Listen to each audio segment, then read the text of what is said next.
존 웨슬레의 어머니 수잔나라는 여인이 있습니다.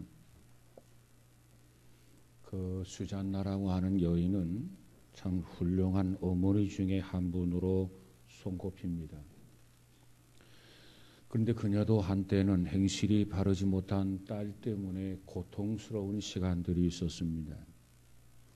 고집불통인 딸은 못된 친구들과 계속해서 어울려 지냈습니다. 고심하던 수잔나는 어느 날 검정 수술 한 다발 가져와서 딸 앞에 내려놓으면서 이렇게 말합니다. 사랑하는 딸아, 이 수술 한번 안아보렴 뜨겁지 않단다, 이렇게 이야기합니다. 그 말을 듣자 딸이 기겁을 합니다. 뜨겁지는 않지만 손과 몸이 더러워지지 않습니까? 그때 수잔나가 그 딸을 꼭 껴안으면서 이렇게 말했습니다. 사랑하는 딸아, 우리 인생도 마찬가지란다. 바르지 못한 행실은 화상을 입히지는 않지만 우리의 몸과 마음을 더럽힌단다. 딸은 그제서야 자기의 잘못을 크게 뉘우치고 어머니의 뜻에 순종을 했습니다. 어머니의 지혜와 인내가 방황하는 딸의 인생을 바로 잡아줄 수 있었던 것입니다. 우리는 결코 고성과 완력으로 자녀들을 설득할 수는 없습니다. 우리 중에 아침마다 자녀들, 특별히 고성으로 전쟁을 치르는 그런 어머니가 얼마나 많습니까? 현명한 어머니는 기도하면서 사랑으로, 인내로, 무장한 채 낮은 톤으로 자녀를 교육합니다. 부드럽게 자녀를 타이르고 교육을 합니다. 이것이 복 있는 어머니와 자녀인 것입니다. 마찬가지로 우리의 하나님은 우리 죄인들을 고성이나 폭력적인 방법으로가 아니라 사랑과 인내로 교육을 하십니다. 그리고 기다리십니다. 하나님의 사랑과 인내가 크시기에 오늘 우리들이 하나님 앞에 나와서 이와 같이 예배를 드릴 수 있는 것 아니겠습니까? 이 모든 것이 하나님의 은혜요, 이 모든 것이 하나님의 축복이 아닙니까? 우리는 우리 신앙인들이 너무나도 잘 아는 아브라함에 대해서 말씀을 나눠보고자 합니다. 이 아브라함이 누굽니까? 아브라함은 복의 근원이 되는 최고의 축복을 받았던 사람입니다. 그는 자기 자신이 축복 속에 살았지만 자기 자신으로 인해서 복의 근원이 되었다라고 하는 거예요. 사실 우리는 하나님의 축복만 받으려고 한다면 결코 복의 근원은 될 수가 없습니다. 우리가 좋은 열매를 맺으려면 지극히 당연히 좋은 나무가 되어야 되지 않습니까? 좋은 나무가 되면 좋은 열매를 당연히 열리게 되는 것 아니겠습니까? 그러므로 우리에게 복 받을 만한 삶, 그 자체가 중요한 겁니다. 그렇다면 오늘 이 복의 근원이 되었던 아브라함, 그가 어떠한 삶을 살았기에 복의 근원이 되는 축복을 받았는가? 오늘 이 말씀을 통해서 은혜 받고 우리 모두가 순종함으로 해서 우리도 아브라함처럼 복의 근원이 되는 행복한 성도들이 되시기를 주의 이름으로 축복합니다. 첫 번째로 아브라함과 하나님과의 관계입니다. 오늘 본문 1절과 2절에 보니 뭐라고 말합니까? 여호와께서 아브라함에게 이르시되 너는 너의 본토 친척 아비 집을 떠나 내가 네게 보여줄 땅으로 가라. 내가 너로 큰 민족을 이루고 내게 복을 주어 내 이름을 창대케 하리니 너는 복의 근원이 될지라. 그랬어요. 아브라함이 누굽니까? 하나님의 말씀이라면 그대로 믿는 믿음의 사람이었습니다. 아브라함이 누구입니까? 하나님의 말씀이라면 그 말씀 앞에 절대적으로 순종했던 사람입니다. 아브라함이 누구입니까? 하나님의 말씀이라면 아들 이삭이라도 하나님 앞에 온전히 드리는 헌신의 사람이었습니다. 아브라함은 이 세상 그 무엇과도 그 누구보다도 하나님을 최고로 사랑하는 사람이었어요. 아브라함은 가는 곳마다 그 하나님 앞에 기도했고, 아브라함은 가는 곳마다 그곳에 머물러 제단을 쌓은 사람입니다. 그러니 어찌 하나님께서 아브라함을 사랑하지 않을 수 있겠고, 하나님께서 어찌 아브라함에게 복을 주시지 않을 수 있겠습니까? 하나님은 아브라함 때문에 행복하셨습니다. 아브라함은 하나님 때문에 언제나 어디서나 어떠한 상황 속에서도 행복할 수 있었습니다. 아브라함은 하나님을 최고로 섬겼습니다. 아브라함은 하나님 앞에 최고로 순종했습니다. 아브라함은 하나님 앞에 최고로 헌신했습니다. 여러분, 우리 모두도 아브라함을 본받아서 살아서 진정한 행복자들이 되시기를 주의 이름으로 축복합니다. 하나님은 믿음의 사람을 섭섭하게 하시거나 기만하시는 하나님이 아니십니다. 우리가 믿는 하나님은 신실하신 하나님이십니다. 우리가 믿는 하나님은 우리에게 참으로 좋은 것으로 보답하시는 그와 같은 하나님이십니다.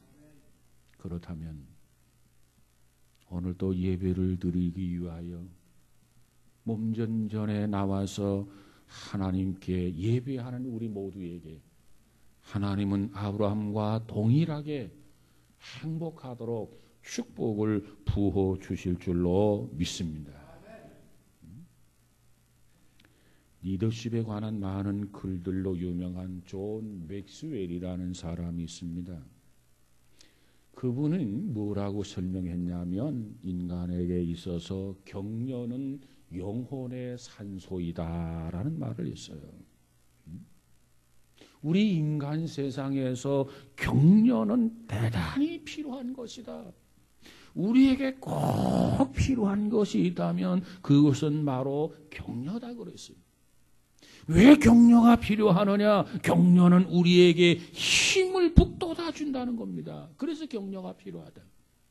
뿐만 아니라 격려는 격려를 받은 것만큼 우리들이 강해질 수 있다는 거예요. 그래서 격려가 필요하다는 겁니다. 수준이 비슷한 학생들을 두 그룹으로 나누어 놓고 실험을 했습니다.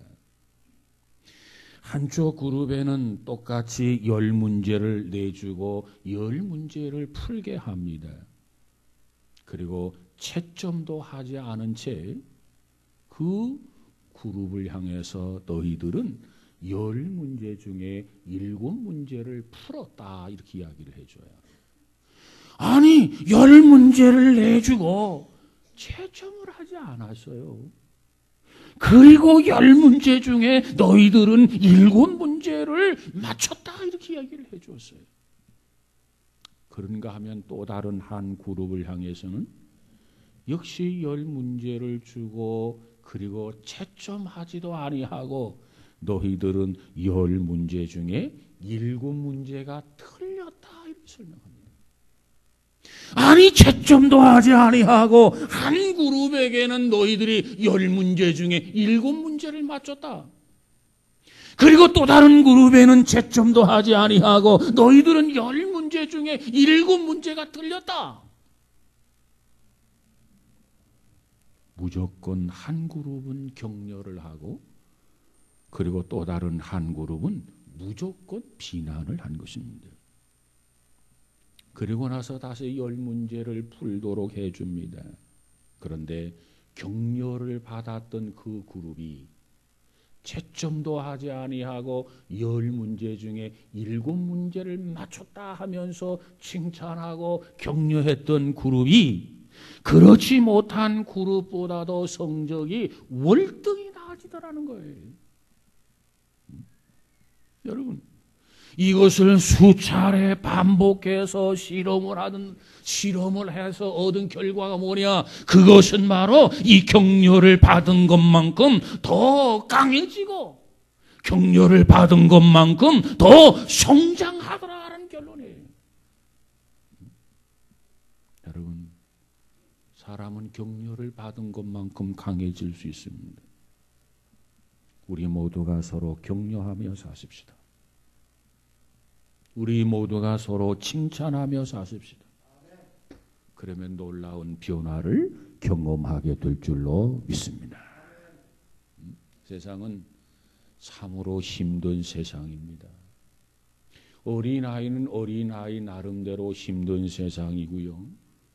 중고등부 청소년은 청소년 나름대로 힘든 세상이고요. 장년이나 노년 역시 힘든 세상입니다. 그래 어린아이로부터 그래 어른까지 모두가 다 불안하고 모두가 다 피곤하고 모두가 다 힘든 세상을 살아가고 있어요. 이와 같은 때 하나님은 여러분 모두를 격려하고 있고 하나님은 여러분 모두를 사랑하고 계시는 것을 믿으시기 바랍니다. 하나님은 우리 모두의 후원자이십니다.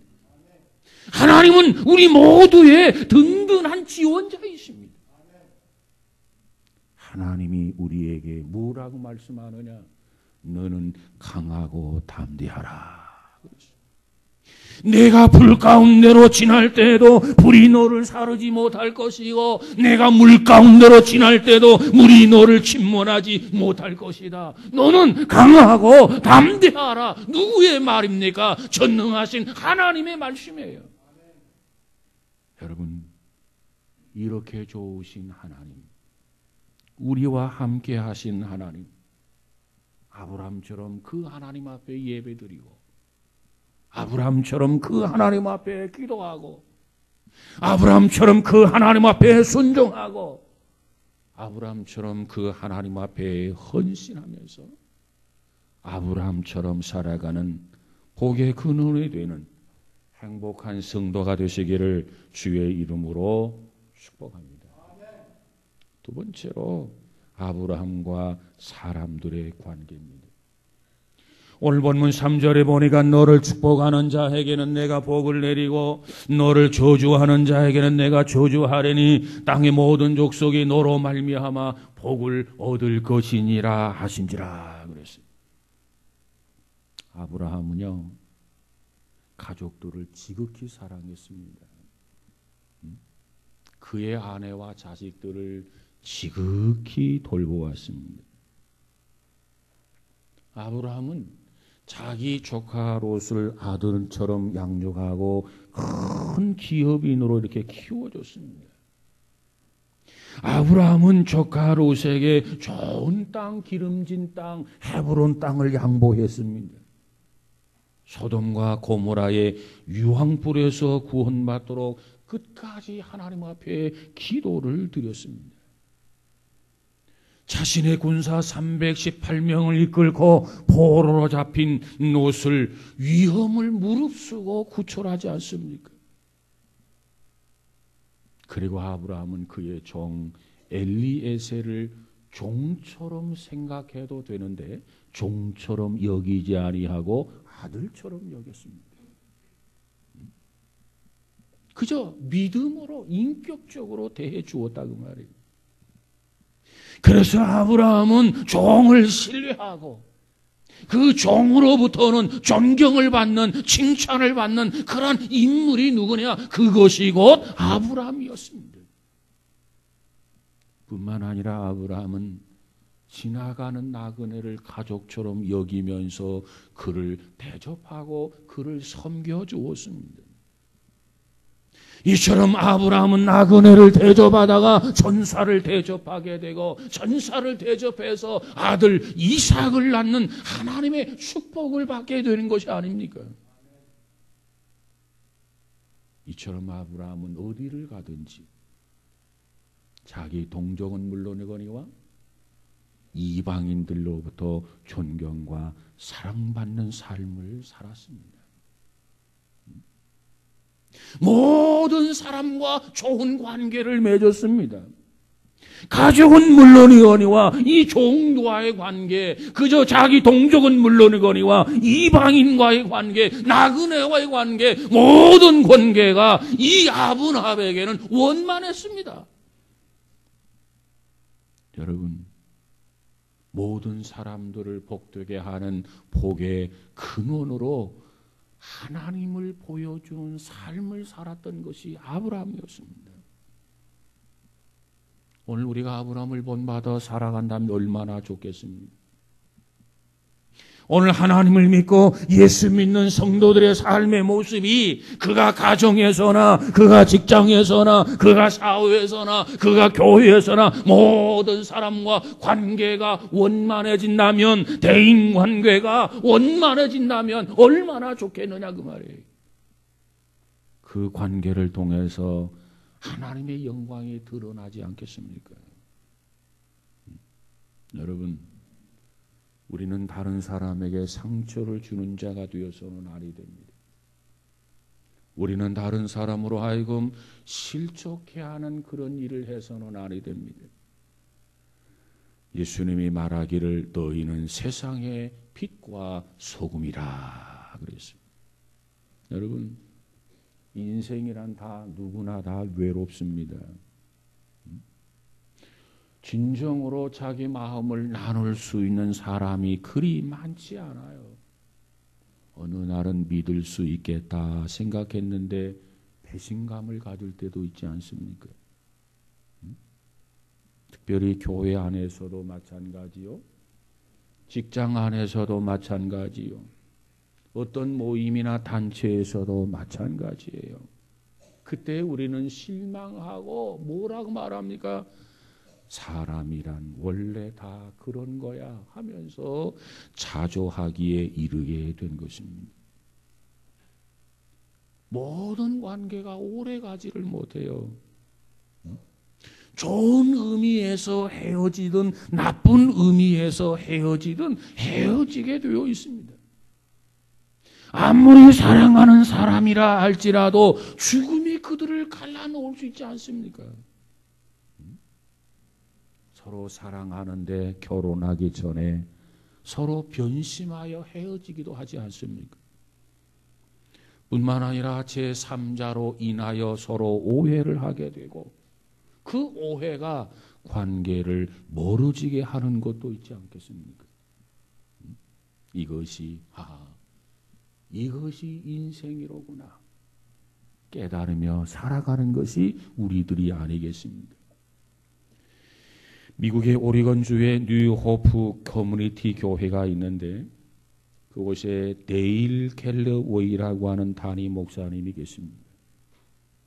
그분은 아픔을 잘 치유하는 분으로 유명합니다.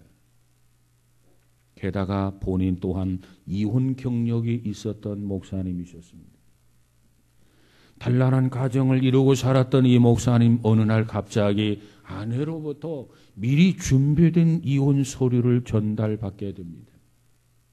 서류를 전달받은 지 24시간도 되지 않았을 때 공항에서 나오라는 연락을 받고 공항에서 다시 못 볼 이별을 하고 말았다는 겁니다. 이때 갤러웨이 목사님은 심한 충격을 받았습니다. 그리고 그때 그 어려움을 이겨내는 과정을 책으로 기록을 했습니다. 그 책의 제목이 당신의 삶을 재건하라라고 하는 책입니다. 그 책의 내용은 이렇습니다. 때에는 아내에게 분노를 느끼기도 합니다. 그리고 때에는 아내에 대해서 그리움에 사무치기도 합니다. 그리고 아내를 생각하면서 쓰나님의 감정을 토로하면서 오늘날 마음이 닫혀있는 사람들, 상처를 통해서 마음이 굳게 닫혀있는 사람들을 위로하는 메시지로 기록된 것이 당신의 삶을 재건하라 라고 하는 책입니다. 이터 갤러웨이 목사님께서 붙들었던 말씀을 소개하는데, 그가 붙들었던 말씀은 시편 37편 5절이라는 겁니다. 너의 길을 여호와께 맡기라. 저를 의지하면 저가 이루시고 라고 하는 말씀입니다. 이 갤러웨이 목사님은 이 말씀을 통해서 모든 것을 받아들여야 한다고 하는 것과 받아들인다고 하는 것이 무엇인지 비로소 깨달았다, 그렇게 설명합니다. 첫째로 받아들인다는 것은 피할 수 없는 일들과의 싸움 그만둔다는 거예요. 이미 아내는 떠나가 버렸습니다. 피할 수 없는 상황입니다. 이제 그것과 더 이상 싸우지 말아야 한다라고 하는 것으로 설명합니다. 둘째로 받아들인다라고 하는 것은 수많은 상처를 멈추게 한다고 하는 거죠. 그는 받아들이는 그 순간부터 치유가 시작된다고 말합니다. 받아들이지 않으면 상처는 계속해서 골마 터지게 된다는 겁니다. 그러니 받아들이는 것이 현명하다는 거죠. 그 다음에 세 번째로 받아들인다고 하는 것은 변화시킬 수 없는 것에 대해서 더 이상 매이거나 더 이상 걱정하지 않는다는 겁니다. 이미 벌어진 일입니다. 그걸 변화시킬 수 없어요. 그렇다면 그것을 자꾸 생각하고 자꾸 걱정을 해서 거기에 내가 매여 있을 필요가 없다는 거예요. 그것이 받아들인다는 뜻이라는 겁니다. 그 다음에 네 번째로는 받아들인다고 하는 것은 하나님 앞에 맡긴다는 뜻이라는 거예요. 하나님 앞에 모든 것을 다 맡기게 되면 나의 어떤 결과가 찾아오느냐? 참으로 평안한 내적 평화가 찾아온다라고 하는 겁니다.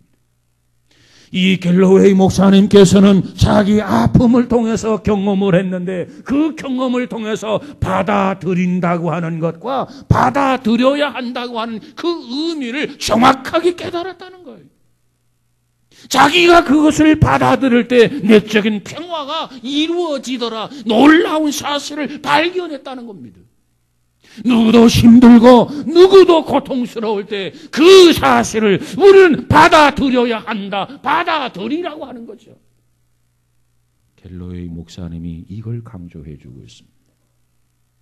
여러분, 우리를 인도하시는 하나님은 누구이십니까? 진실하신 하나님이시고 믿음직한 그런 분이십니다. 그 하나님이 우리를 이끌어 주십니다.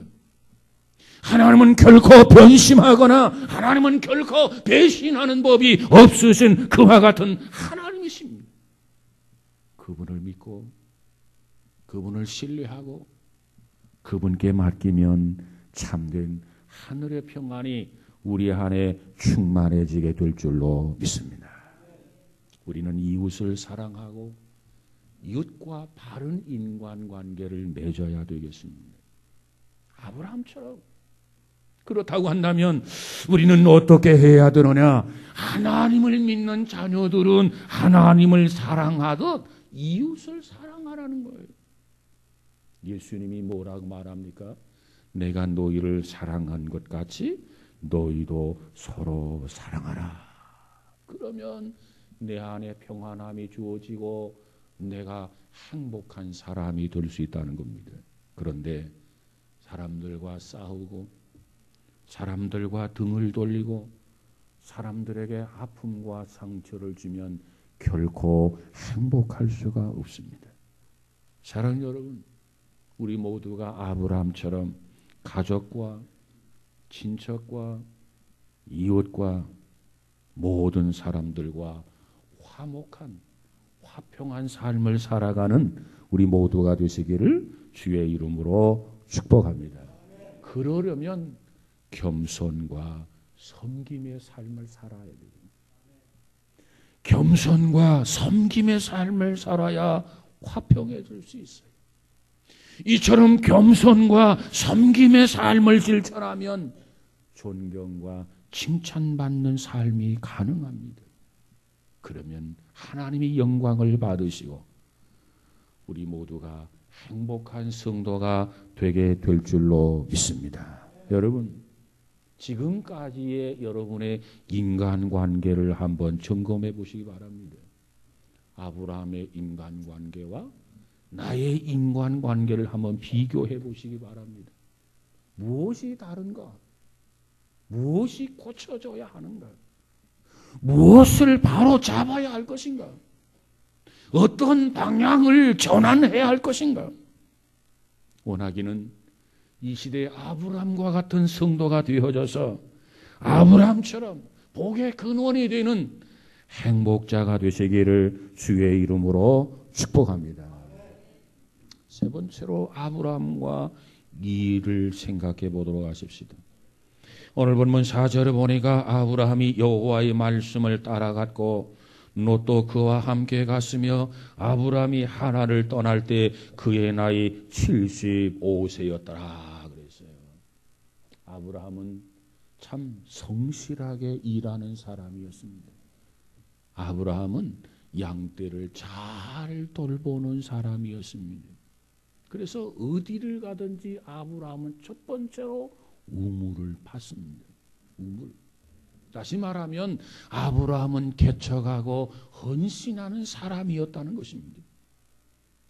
창세기 21장 33절에 가서 보니까 이렇게 말합니다. 아브라함은 부엘세바에 에셀 나무를 심고 거기서 영생하시는 하나님 여호와의 이름을 불렀으며 그랬어요. 양떼를 몰고 자꾸 장소를 옮겨 다닙니다. 그럼에도 불구하고 아브라함은 어디를 가든지 우물을 팔 뿐만 아니라 어디를 가든지 아브라함은 나무를 심었어요. 나무를 심는 마음과 마음을 심는 자세는요, 오늘보다 내일을 생각한다는 것 아니겠습니까? 나무를 심는 마음과 나무를 심는 자세는 나를 생각하지만 나보다도 남을 더 생각하는 것 아니겠습니까? 이처럼 아브라함은 오늘보다도 내일, 나보다도 남을 위해서 사는 건강한 사람, 희생적인 삶의 모습을 우리에게 보여주고 있어요. 이처럼 열심히 일하는 사람이었습니다. 그랬더니 하나님이 어찌 아브라함에게 축복하지 않을 수가 있겠습니까? 그래서 아브라함은 건강하고 아브라함은 부자가 되고 아브라함은 남을 이롭게 해 주었습니다. 여러분, 오늘 우리는 아브라함을 통해서 우리가 교훈을 받아야 할 사항이 있다면 우리도 아브라함처럼 열심히 일하자는 겁니다. 열심히 일하는 사람은 건강해집니다. 열심히 일하는 사람은 부자가 될 수 있습니다. 열심히 일하는 사람은 하나님이 책임져 주십니다. 열심히 일하는 사람은 하나님이 축복하십니다. 그러니 행복할 수밖에 없지 않겠습니까? 아브라함은 무엇을 하든지 믿음으로 땀을 흘렸어요. 최선을 다했어요. 아브라함은 모범적인 사람이었습니다. 그래서 하나님께서 아브라함에게 복을 부어 주신 줄로 믿습니다. 때로는 우리 앞에 있는 사람이 굉장히 커 보일 때가 있어요. 거기에 비해서 나는 너무너무 왜소하게 보일 때가 있습니다. 여러분, 그때마다 우리는 상대가 나보다 커 보이고 나는 작아 보이지만 우리 앞에는 그보다 훨씬 더 크신 하나님, 그 하나님이 있으시는 것을 믿으시기를 바랍니다. 구약 성경에 보면 다니엘이 등장하지요. 참 믿음의 사람 다니엘이 있습니다. 그런데 그 다니엘에게 느부갓네살 왕은 얼마나 큰 존재였습니까? 이 느부갓네살 왕은요, 다니엘을 죽일 수도 있고, 이 다니엘을 살릴 수도 있고, 다니엘을 불 속에 집어넣을 수도 있고, 다니엘을 사자굴 속에 던져 넣을 수도 있고, 이 다니엘의 생사여탈권 모든 권한을 가진 분이 누구냐? 느부갓네살 왕이었습니다. 그렇다면 그 왕 앞에서 다니엘이 쫄아야 되지 않겠습니까? 그 느부갓네살 왕 앞에서 다니엘이 벌벌벌 떨어야 되지 않겠습니까? 그런데 그때 다니엘의 모습은 그런 모습이 아니에요. 느부갓네살 왕은 큰 존재고 나를 살고 죽이고 그저 불무불 속에 그저 사자굴 속에 넣을 수 있는 모든 권한이 있지만은, 그러나 나에게는 전능하신 하나님, 느부갓네살 왕보다도 월등하게 크신 하나님, 그 하나님이 나와 함께 계신다. 그 하나님이 나의 아버지가 되신다. 이것이 다니엘이 가진 믿음이었어요. 떨지 않았어요. 두려워하지 않았어요. 겁을 먹지 않았어요. 그 믿음으로 다니엘은 그 극한 상황에서 승리하게 된 줄로 믿습니다. 여러분, 오늘 우리 신앙인들에게 종종 시험이라는 것이 다가오는데, 여러분, 시험이라는 게 뭡니까? 어떤 문제가 생겼는데 그 문제가 내가 해결할 수 없는 문제다 생각할 때 그것이 우리에게 시험이 되는 거 아니겠습니까?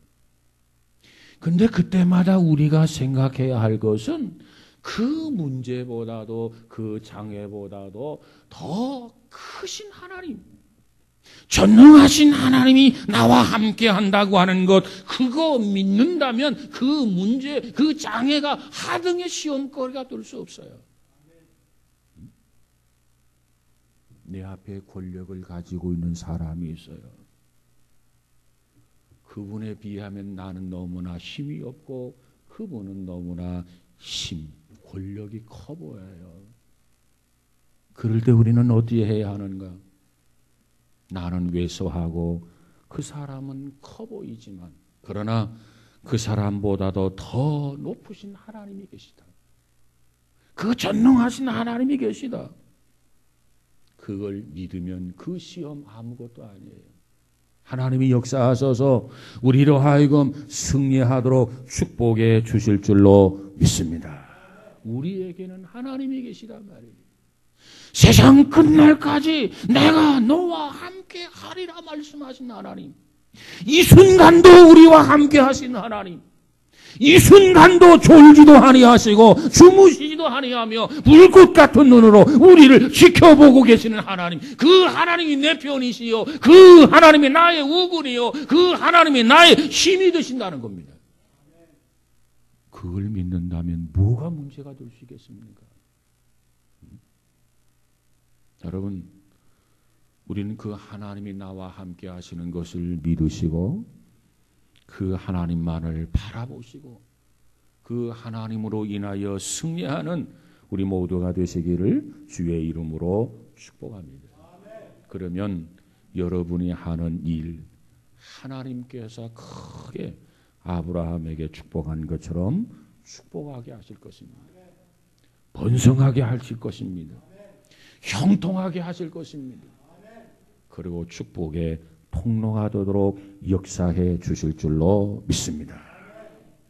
여러분, 아브라함의 축복을 상상해 보면서 그 축복을 사모하며 기도하는 우리 모두가 되셔서 정말 아브라함처럼 우리도 하나님을 잘 섬기고 하나님의 말씀을 꼭 순종하고 믿음대로 실천하고 하나님 앞에 온전한 헌신도 하고 하나님께서 이제야 내가 나를 경외하는 줄을 알겠다 이렇게 인정한 것처럼 우리도 하나님 앞에 인정받는 신앙, 우리 모두가 되시기를 주의 이름으로 축복합니다. 이웃들을 사랑하시기 바랍니다. 그들을 존경하시기 바랍니다. 그들에게 칭찬받을 수 있는 그러한 성도들이 되시기를 주의 이름으로 축복합니다.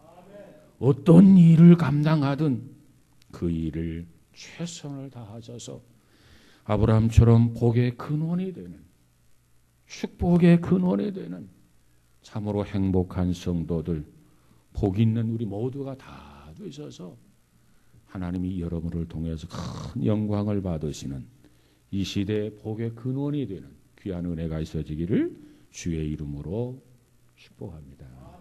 기도합니다. 거룩하신 하나님, 복의 근원이 되었던 아브라함을 볼 때마다 참 부럽습니다. 원하기는 우리도 아브라함처럼 하나님 앞에 바른 믿음을 갖게 하옵소서. 하나님의 말씀을 바로 믿고 순종하게 하여 주옵소서. 하나님께서 우리를 사랑한 것처럼 우리도 이웃들을 사랑하면서 인정받고 칭찬받을 수 있는, 존경받을 수 있는 그런 성도들 되어지게 하옵소서. 우리에게 어떤 일을 맡겨주시든지 간에 성실하게 그 일을 감당해서 우리도 그처럼 부러워했던 아브라함처럼 복을 받고 복의 근원이 되어질 수 있는 행복자들이 되어지게 하옵소서. 다시 한번 너는 내 것이라 인쳐주시고 주의 장중 안에 품어주시고 주의 오른팔 능력의 팔로 붙잡아 주시옵소서. 예수님 이름으로 기도하옵나이다. 아멘.